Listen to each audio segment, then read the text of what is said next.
Hello everybody and welcome back to the read-along of the D&D Player's Handbook, Edition 5e. Today we are doing Sacred Oaths of the Paladin that starts on page 85. Sacred Oaths. Becoming a paladin involves taking vows that commit the paladin to the cause of righteousness, an active path of fighting wickedness.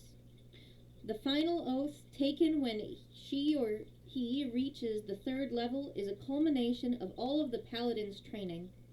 Some characters with this class don't consider themselves true paladins until they reach the third level and make this oath. For others, the actual swearing of the oath is formality, an official stamp on what has already been true in the paladin's heart. Oath of Devotion. The Oath of Devotion binds a paladin to the loftiest ideals of justice, virtue, and order, sometimes called cavaliers, white knights, or holy warriors. These paladins meet the ideal of the knight in shining armor, acting with honor in pursuit of justice and the greater good. They hold themselves to the highest standards of conduct, and some, for better or worse, hold the rest of the world to the same standard.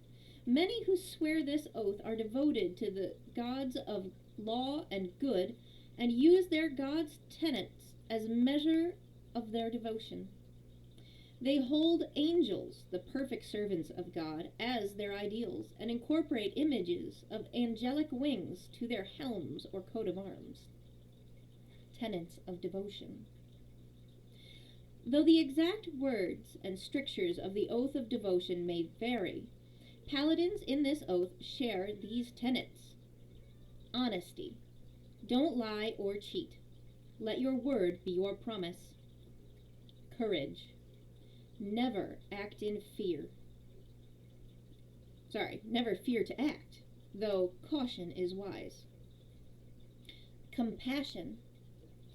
Aid others, protect the weak, and punish those who threaten them. Show mercy to your foes, but temper it with wisdom. Honor. Treat others with fairness, and let your honorable deeds be an example to them.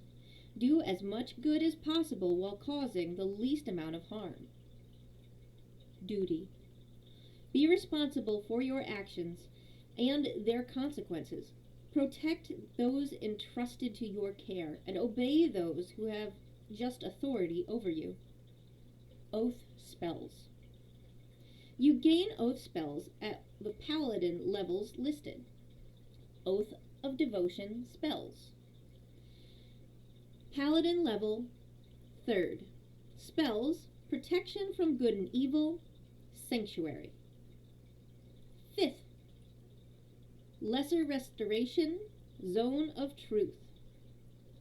9th. Beacon of hope, dispel magic. 13th. Freedom of movement, guardian of faith. 17th.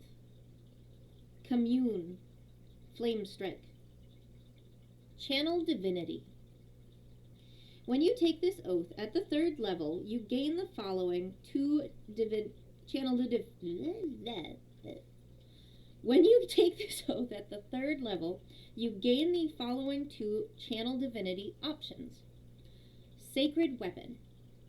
As an action, you can imbue one weapon that you are holding with positive energy using your channel divinity. For 1 minute, you add your charisma modifier to attack rolls made with that weapon, with a minimum bonus of +1. The weapon also emits bright light in a 20-foot radius and dim light 20 feet beyond that. If the weapon is not already magical, it becomes magical for the duration. You can end this effect on your turn as part of any other action. If you are no longer holding or carrying this weapon, or if you fall unconscious, this effect ends. Turn the unholy. As an action, you present your holy symbol and speak a prayer censuring fiends and undead using your channel divinity.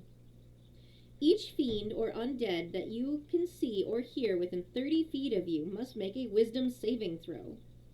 If the creature fails its saving throw, it is turned for 1 minute, or until it takes damage. A turned creature must spend its turns trying to move as far away from you as it can, and it can't willingly move to a space within 30 feet of you. It also can't take reactions.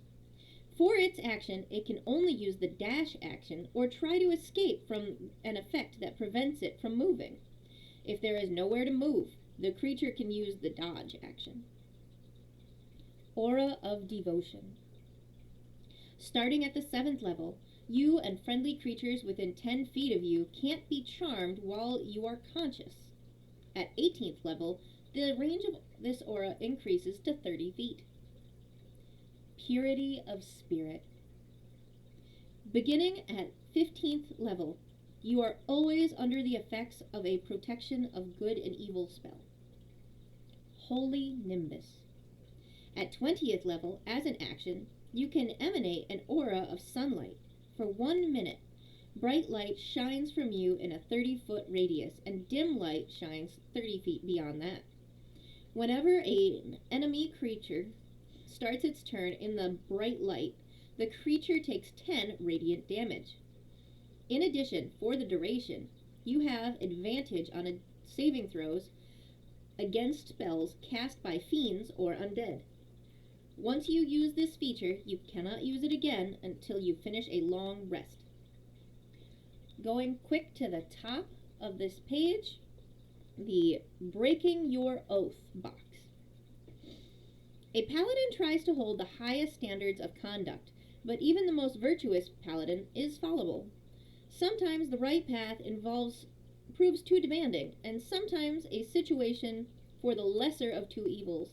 And sometimes the heat of the emotion causes a paladin to transgress his or her oath.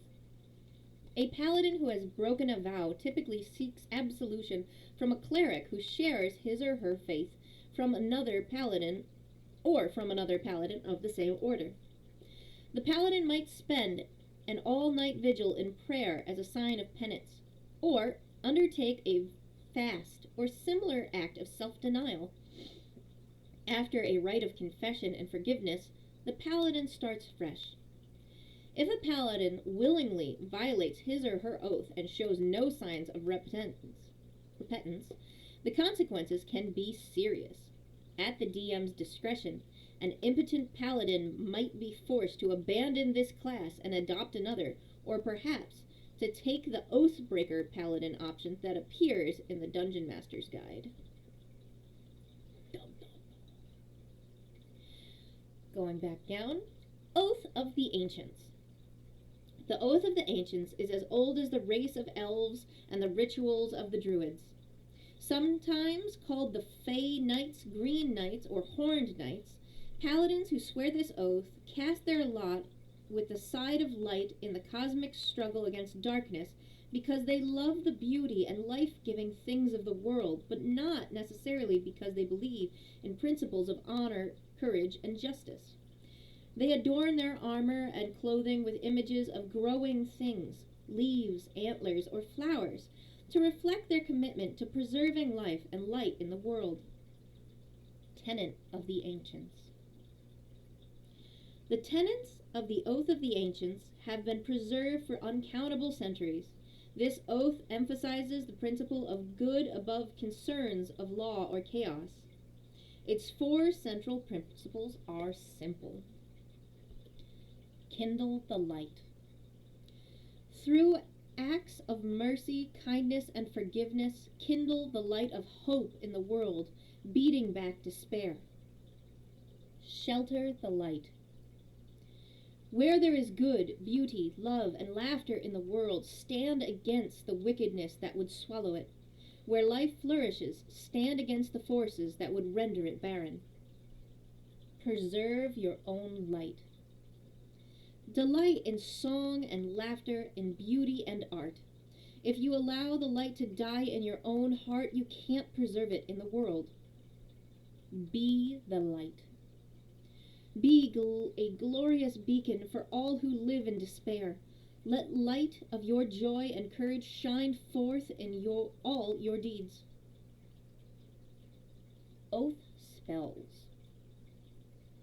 You gain oath spells at the Paladin levels listed. Oath of the Ancient Spells. Paladin level, 3rd. Spells, Ensnaring Strike, Speak with Animals. 5th. Misty Step, Moonbeam. 9th. Plant Growth, Protection from Energy. 13th. Ice Storm, Stone Skin. 17th. Commune with Nature, Tree Stride. Channel Divinity. When you take this oath at the 3rd level, you gain the following 2 Channel Divinity options. Nature's Wrath. You can use your Channel Divinity to invoke primeval forces to ensnare a foe. As an action, you can cause spectral vines to spring up and reach for a creature within 10 feet of you that you can see. The creature must succeed on a strength or dexterity saving throw, its choice, or be restrained. While restrained by the vines, the creature repeats the saving throw at the end of each of its turns. On a success, it frees itself and the vines vanish. Turn the Faithless. You can use your Channel Divinity to utter ancient words that are painful for fae and fiends to hear. As an action, you present your holy symbol, and each fae or fiend within 30 feet of you that can hear you must make a wisdom saving throw. On a failed save, the creature is turned for 1 minute, or until it takes damage. A turned creature must spend its turns trying to move as far away from you as it can, and it can't willingly move to a space within 30 feet of you. It also can't take reactions. For its action, it can only use the dash action to try to escape, or try to escape from an effect that prevents it from moving. If there is nowhere to move, the creature can use the dodge action. If the creature's true form is concealed by an illusion, shape-shifting, or other effect, that form is revealed while it is turned. Aura of Warding. Beginning at the 7th level, ancient magic lies so heavily upon you that it forms an eldritch ward. You and friendly creatures within 10 feet of you have resistance to damage from spells. At the 18th level, this range of aura increases to 30 feet. Undying Sentinel. Starting at the 15th level, when you are reduced to 0 hit points and are not killed outright, you can choose to drop to 1 hit point instead. Once you use this ability, you can't use it again until you finish a long rest. Additionally, you suffer none of the drawbacks of old age, and you can't be aged magically. You get to be beautiful forever, as you started old. Elder Champion. At 20th level, you can assume the form of an ancient force of nature, taking on the appearance you choose. For example, your skin might turn green or take on a bark-like texture. Your hair might become leafy or moss-like, or you might sprout antlers or a lion-like mane. Using your action, you can undergo a transformation. For 1 minute, you gain the following benefits. At the start of each of your turns, regain 10 hit points. Whenever you cast a paladin spell that has a casting time of 1 action, you can cast it as a bonus action instead. Enemy creatures within 10 feet of you have disadvantage on saving throws against your paladin spells and channel divinity options. Once you use this feature, you can't use it again until you finish a long rest. Oath of Vengeance. The Oath of Vengeance is a solemn commitment to punish those who have committed a grievous sin. When evil forces slaughter helpless villagers, when an entire people turns against the will of the gods, when a thieves' guild grows too violent and powerful, when a dragon rampages through the countryside. At times like these, paladins arise and swear an oath of vengeance to set right that which has gone wrong. To these paladins, sometimes called avengers or dark knights, their own purity is not as important as delivering justice. Tenets of vengeance. The tenets of the oath of vengeance vary by paladin, but all tenets revolve around punishing wrongdoers by any means necessary. Paladins who uphold these tenets are willing to sacrifice even their own righteousness to mete out justice upon those who do evil. So the paladins are awful neutral or lawful in alignment. The core principles of the tenets are brutally simple. Fight the greater evil. Faced with a choice of fighting my sworn foes or combating lesser evil, I choose the greater evil. No mercy for the wicked. Ordinary foes might win my mercy, but my sworn enemies do not. By any means necessary. My qualms can't get in the way of exterminating my foes. Restitution. If my foes wreak ruin on the world, it is because I failed to stop them. I must help those harmed by their misdeeds. Oath spells. You gain oath spells at the paladin levels listed. Oath of Vengeance spells. Paladin level 3rd, spells Bane and Hunter's Mark. 5th, Hold Person and Misty Step. 9th, Haste and Protection from Energy. 13th, Banishment, Dimension Door. 17th, Hold Monster, Scrying. Channel Divinity. When you take this oath at the 3rd level, you gain the following 2 Channel Divinity options. Abjure Enemy. As an action, you present your holy symbol and speak a prayer of denunciation using your Channel Divinity. Choose one creature within 60 feet of you that you can see. That creature must make a wisdom saving throw unless it is immune to being frightened. Fiends and undead have disadvantage on the saving throw. On a failed save, the creature is frightened for 1 minute or until it takes damage. While frightened, this creature's speed is 0, and it can't benefit from any bonus to its speed. On a successful save, the creature's speed is halved for 1 minute or until the creature takes any damage. Vow of Enmity. As a bonus action, you can utter a vow of enmity against a creature you can see within 10 feet of you using your Channel Divinity. You gain advantage on attack rolls against the creature for 1 minute or until it drops to 0 hit points or falls unconscious. Relentless Avenger. By 7th level, your supernatural focus helps you close off a foe's retreat. When you hit a creature with an opportunity attack, you can move up to half your speed immediately after the attack, and as part of the same reaction, this movement doesn't produce opportunity attacks. Soul of Vengeance. Starting at the 15th level. The authority with which you speak your vow of enmity gives you greater power over your foe. When a creature under the effect of your vow of enmity makes an attack, you can use your reaction to make a melee weapon attack against that creature if it is within range.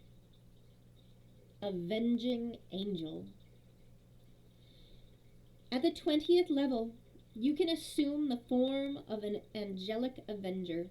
Using your action, you undergo a transformation. For 1 hour, you gain the following benefits. Wings sprout from your back and grant you a flying speed of 60 feet. You emanate an aura of menace within a 30-foot radius.